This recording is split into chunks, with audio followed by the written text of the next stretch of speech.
પરિવાર સાથે આશ્રમ ગયેલ યુવતીને ઇન્સ્ટાગ્રામ મારફતે પોતાની પ્રેમજાળમાં ફસાવી સુરતના ભુવાએ અવારનવાર દુષ્કર્મ આચરી શારીરિક શોષણ કરતા ઢોંગી ભુવાની કતારગામ પોલીસે ધરપકડ કરી આગળની તપાસ હાથ ધરી છે। ઇન્સ્ટાગ્રામ પર યુવતીનો સંપર્ક કર્યા બાદ મોબાઈલ નંબર મેળવી ભુવાએ પ્રેમજાળમાં ફસાવી હતી।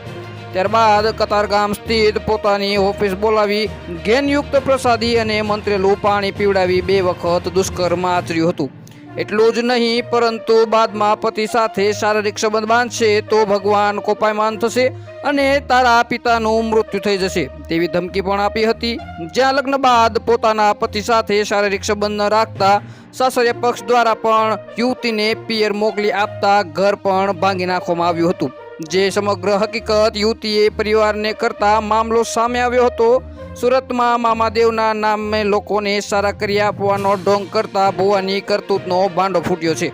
કતારગામ પોલીસે દુષ્કર્મ કેસમાં ભુવાની ધરપકડ કરી છે। કતારગામ પોલીસના જણાવ્યા અનુસાર કતારગામ પોલીસ મથક હદ વિસ્તારમાં રહેતા પરિવારની યુવતી ઉત્તરાયણ ખાતે આવેલ સુનમ મંદિર આવાસમાં રહેતા અને ભુવા તરીકેની ઓળખ ધરાવતા કીર્તિ માંડવિયાના સંપર્કમાં આવી હતી।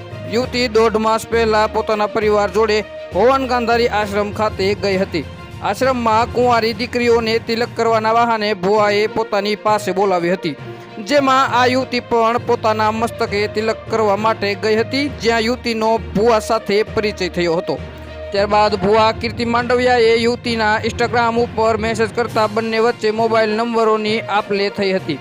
જે બાદ બંને વચ્ચે ટેલિફોન વાતચીત શરૂ થઈ હતી। ભુવાએ યુવતીને પોતાના પ્રેમજાળમાં ફસાવી હતી, જેથી બંને વચ્ચે અવારનવાર ટેલિફોનિક વાતચીત ચાલી આવતી હતી। હાલ માટે આટલું જ, મળીશું નવી અપડેટ સાથે। જો તમને અમારા વિડીયો પસંદ આવતા હોય તો વિડીયોને લાઇક કરી દો, ચેનલને સબસ્ક્રાઇબ કરી બાજુમાં આપેલ બેલ આઇકનને પણ દબાવી દો, જેથી જ આવા સમાચારની અપડેટ આપને મળતી રહે।